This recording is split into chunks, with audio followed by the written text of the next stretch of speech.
अस्सलाम वालेकुम। 63 MCQs है। Solid grounding is used for, तो सॉलिड ग्राउंडिंग जो हमारे पास यूज़ होती है वो क्या होती है, बिलो 660 वोल्ट जो होती है हमारे पास वो यूज़ होती है सॉलिड ग्राउंडिंग। ठीक है, सॉलिड ग्राउंडिंग में अब देखें, एक तो ये कन्फ्यूजन है कि अर्थ क्या है, ग्राउंडिंग क्या है। ठीक है, जो ग्राउंड है वो है neutral return path to like phase return part to neutral. तो उसमें क्या होता है हमारे पास कि लाइफ पार्ट को जिसमें करंट फ्लो हो रही है नॉर्मल कंडीशन में न्यूट्रल में, उसको जो हम अर्थ के साथ कनेक्ट करते हैं वो हमारे पास ग्राउंडिंग होगी। जब हम डेड पार्ट को कोई इक्विपमेंट को लगा लिया उसकी लाइक बॉडी के साथ कनेक्ट करके, पैनल्स हो गए, इन्वर्टर, मतलब कि जिस एंड पे भी है डेड पार्ट है उसको कनेक्ट किया अर्थ के साथ, तो क्या है, ये अर्थिंग हो गई हमारे पास। ठीक है, for protection earthing, for current flow जो है हमारे पास वो ग्राउंडिंग। ठीक हो गया। नेक्स्ट देख लेते हैं 64, an ideal voltage source has internal resistance. तो आइडियल वोल्टेज सोर्स, अच्छा यहाँ पे ना इसमें 4 MCQs आते हैं और मोस्ट रेपिटेडली आते हैं कि एक तो ये होता है कि आइडियल वोल्टेज सोर्स है तो इंटरनल रेजिस्टेंस क्या होगी, इंटरनल रेजिस्टेंस 0 होगी उस केस में। ठीक है, इंटरनल रेजिस्टेंस ही जब 0 होगी, क्योंकि आइडियल सोर्स है कोई ड्रॉप नहीं होगा। ड्रॉप किस केस में होता है, जब हमारे पास सीरीज में रेजिस्टर होता है, तो रेजिस्टर्स ही अंदर, मतलब ऐसा समझे कि नहीं है रेजिस्टेंस, तो 0 है। उसके बाद आएगा ideal current source has internal resistance, तो वो इन्फिनिट होगा। इन्फिनिट क्यों होगा, जब हमारे पास रेजिस्टेंस जो होगी वो मैक्सिमम होगी, तो क्या होगा कि जो लाइक इन्फिनिट भी होगा तो हमारे पास शॉर्ट सर्किट होगा। शॉर्ट सर्किट होगा तो हमारे पास करंट फ्लो जो है वो मैक्सिमम होगा, क्योंकि वोल्टेज 0 हो जाएगी इस केस में। ठीक हो गया। उसके बाद 2 ऑप्शन लाइक 2 MCQ और आते हैं इसके रिगार्डिंग कि वो लाइक शॉर्ट सर्किट और ओपन सर्किट की रिगार्डिंग है, वो आगे आएंगे इंशाल्लाह, उनको डिस्कस करेंगे। नेक्स्ट आ जाता है आइडियल, जैसे आ भी गया है, an ideal current source has internal resistance. तो हमारे पास आइडियल करंट सोर्स की क्या मैंने बताया था, इनफाइनाइट हो गया। A moving iron ammeter coil has few turns of thick wire in order to have, उसमें थिक वायर इसलिए यूज़ करते हैं ताकि रेजिस्टेंस जो है हमारे पास लो रहे। जितना एरिया ज़्यादा होगा रेजिस्टेंस कम होगी, उतना फ्लो ऑफ करंट ज़्यादा होगा। थिक वायर इसलिए यूज़ करते हैं क्योंकि फ्यूज़ में उल्टा करते हैं, फ्यूज़ में जो हम यूज़ करते हैं वो थिन वायर करते हैं ताकि करंट फ्लो ज़्यादा हो, एरिया कम होगा, फ्यूज़ वायर जल जाएगी, हमारा सिस्टम प्रोटेक्ट हो जाएगा। नेक्स्ट देख लेते हैं 67, electric line of force about a negative charge are. तो इलेक्ट्रिक लाइन ऑफ फोर्स हैं, नेगेटिव चार्ज है, तो उसके साथ क्या करेगा, हमारे पास उसकी फ़्लो आपने देखी होगी, पहले इनिशियल डायग्राम्स में दिखा, मतलब बुक में होती थी कि रेडियली इनवर्ड होती है, नेगेटिव की तरफ से पॉजिटिव की तरफ से आती है, कन्वेंशनल करंट इनवर्ड लाइंस होती हैं। ऑप्शन सी है डिजिटल सिग्नल इज़, तो डिजिटल सिग्नल जो होती है वो हमारे पास डिस्क्रीट जो हमारे पास होती है बोथ एम्पलीट्यूड और टाइम में होती है। 69 है, dash is defined as measure of instrument by which it is error free. तो एरर फ्री हमारे पास जब एक्यूरेट होगा तो एरर फ्री होगा। इन 2 टर्म को भी हम थोड़ा लाइक मिक्सअप कर लेते हैं। एक्यूरेसी होती है हमारे पास जब आप 5 एक्सपेरिमेंट, लाइक आपने 5 डॉट लगाए हैं यूजिंग डॉट एरोस, ठीक है, तो अगर वो एक टारगेट है, किसी ने बताया कि इस टारगेट को आपने हिट करना है और आपके पास 5 बुलेट्स हैं, तो अगर वो बुलेट्स सारी आपस में एक साथ लग रही हैं लेकिन गलत जगह पे लग रही हैं, तो वो क्या हो गया, एक्सपेरिमेंट वो प्रिसाइज हो गया, एक्यूरेट नहीं हुआ। एक्यूरेट क्यों नहीं हुआ, क्योंकि उसने बताया था कि आपने यहाँ पे हिट करना है, आपने हिट दूसरी जगह पे किए लेकिन बार बार सेम आ रहा है, आपने प्रिसाइज है लेकिन एक्यूरेट नहीं है। जब आपके 5 लाइक बुलेट्स हैं और उसमें से 3 से 4 जो हैं वो एक्यूरेटली उसके साथ थोड़ा हिट किए, 1-2 जो हैं वो दूर किए, तो ये आपकी एक्सपेरिमेंट जो आपका डेटा आया है मेजरमेंट्स का, इंस्ट्रूमेंट का, वो एक्यूरेट है, मतलब कि ज़्यादा, लेकिन उसमें इतनी तो ज़्यादा प्रिसीजन नहीं है कि 2 साइड पे लग गए, 2 एक्यूरेट पॉइंट पे लग गए, ठीक है। तो अगर आपका एक्यूरेट भी है और प्रिसाइज भी है, उसकी कंडीशन क्या होनी है? उसकी कंडीशन ये होनी है कि आपको 5 बुलेट्स मिले, आपने एक्यूरेटली हिट किए उसी जगह पे और सारे 5 के 5 बहुत ही करीब है। तो एक्सपेरिमेंट क्या हुआ? एक्यूरेट भी हुआ और प्रिसाइज भी हुआ, ठीक है। ये ऑप्शन आ गया इसमें एक्यूरेट था कि हमारे पास एरर फ्री है जहाँ पे एग्जैक्ट हिट किया।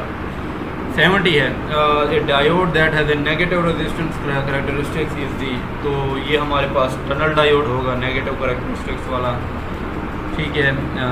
उसके बाद हमारे पास आ जाती है which type of engine uses maximum air flow, तो मैक्सिमम एयर फ्यूल रेशियो जब भी आएगी गैस टर्बाइन उसके अंदर इंक्लूड होगी।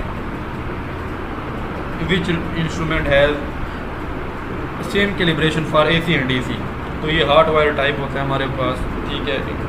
हॉट वायर टाइप में हमारे पास और इंडक्शन टाइप जो है हमारे पास ये होती है कि इंडक्शन में AC DC दोनों के लिए हो जाती है। अच्छा, EMF and current concentrated close to the surface of conductor, the phenomena is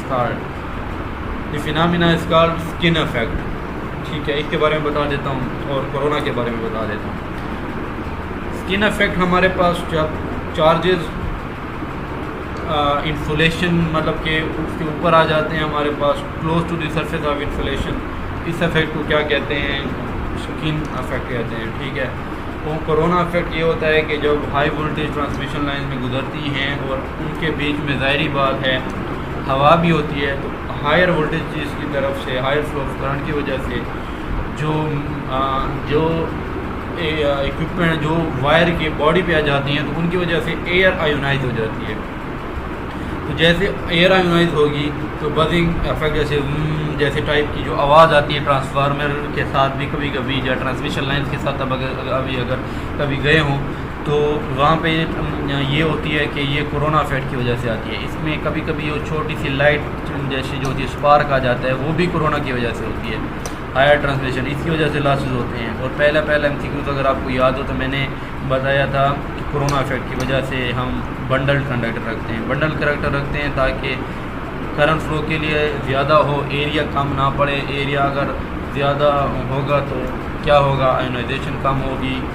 area ज़्यादा होगा तो आयन ऊपर स्ट्रक्चर की वायर की सतह के ऊपर नहीं आएंगे। जब सतह के ऊपर नहीं आएंगे तो हमारे पास हम प्रोटेक्ट रहेंगे, जो लॉसेस होंगे वो कम होंगे, ठीक हो गया। ए ऑप्शन है light is produced in a discharge electrical lamp by ionization होती है, उसके बाद फिर वो लाइट एमिट होती है, गैस के साथ रिएक्ट करती है तो हमारे पास एट द एंड लाइट आती है, इलेक्ट्रिसिटी आती है। Dash diode act as a voltage control voltage control capacitor, definition को ही देखें नीचे ना देखें। वोल्टेज कंट्रोल रेक्टिफायर वेरेक्टर जो है हमारे पास इसका ऑप्शन ए, वो भी आप ये अंडरस्टूड सी बात होती है। चीज़ें जो होती हैं आपको याद रखनी है, MCQs काफ़ी ज़्यादा हैं। कोई ऐसा हिंट टाइप का भी अपने पास बनाएं, ठीक है, जो आपको लेके चले। By which ammeter after checking with no current returns to its previous state, जब no current return to its previous state तो ये टॉर्क डिफ्लेक्टिंग टॉर्क हमारे पास ये उसके बाद है हमारे पास कंट्रोलिंग टॉर्क, उसके बाद है डैम्पिंग टॉर्क और नन ऑफ दिस। तो इसमें हमारे पास कंट्रोलिंग टॉर्क है, ठीक है, जो कि करंट अगर ना भी हो तो रिटर्न प्रीवियस स्टेट जो है उसको ले आए कंट्रोल करके टॉर्क को ले जाता है।